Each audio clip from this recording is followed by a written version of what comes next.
ورسول الله صلى الله عليه وسلم يقول كل بدعة ضلالة. What is your advice on establishing a successful homeschool environment? Well, obviously, this is connected to the topic, to the issues that we discussed earlier on. And this is a very, very important question. In general, first of all, again, this might not apply to every household, but these are some of the things that you can establish. First of all, dedicate a specific room or a specific area of the house, and if not, then use the kitchen table or something.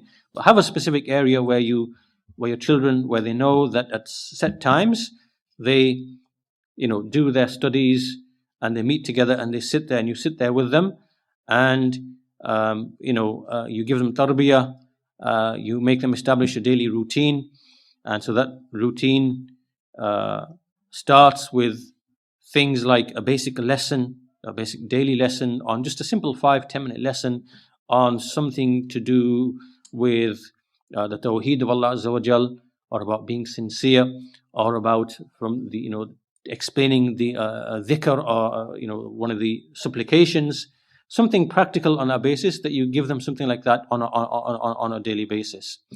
Then you teach them adab, like ways of behaving, how they have to behave with the parents, how they behave with the siblings, how they behave with the grandparents, how they behave with the imam in the masjid, how they behave with other Muslims, right? Because the adab is extremely important, that their behavior, that they're able to behave in a manner where they are respected, that these are respectful children who know how to interact with other people, right? Know how to speak with other people.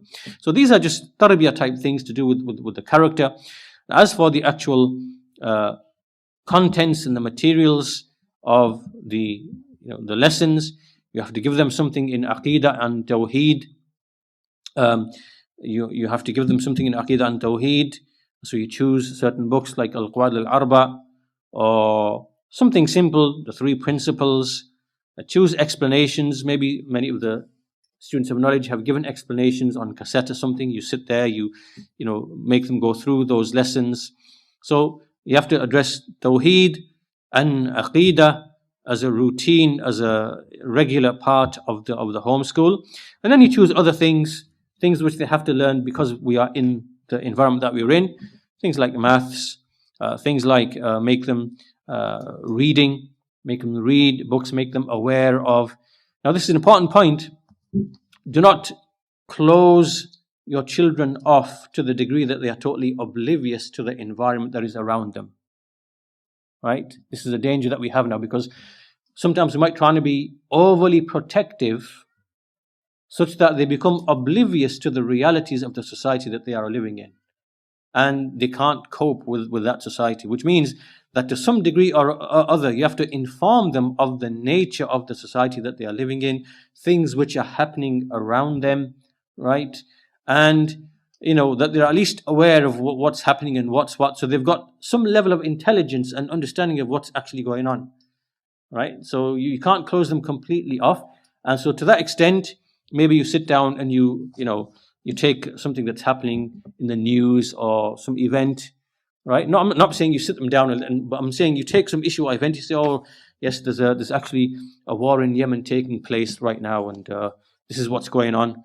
There is the Rafik, and they are trying to commit revolutions in the Sunni Muslim lands because they are waiting for their imam.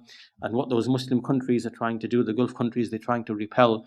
And obviously, in history, we know that, as Ibn Taymiyyah told us, that the Rafida, always they ally and they collude, with the munafiqeen and kuffar and whatever else in order to attack the Sunni Muslims. This is from their history.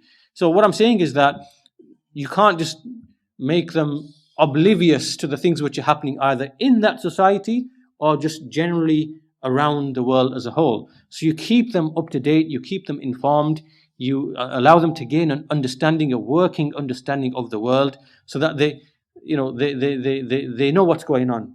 right? And they can make sense of the things which are going on around them. So obviously, I know that the answer to this question, we can go on and on and on and on, and we can speak about a curriculum, we can speak about, but I'm giving you some of the things which are maybe not often mentioned, which are often forgotten, when we try to home educate our children. Fourthly, obviously, you have to be an example yourself. So you have to be an example of a person, who is serious about knowledge, who is reading books. So if you read books and you tell your children, today I read 2 books and this is what the books were about, right? Make them read a book and make them tell you what did they learn from the book, what have they read, whether it's fiction, whether it's non-fiction. Sometimes kids, especially who are younger, maybe they like to read, stories. You choose the stories that they read and then let them tell you what did you learn from this, whatever. So you be an example if you are someone who spends time reading, studying, and then they will follow that example as well. Inculcate within them the desire to want to read and explore and to, acquire knowledge and whatever else, then this will follow through on them as well.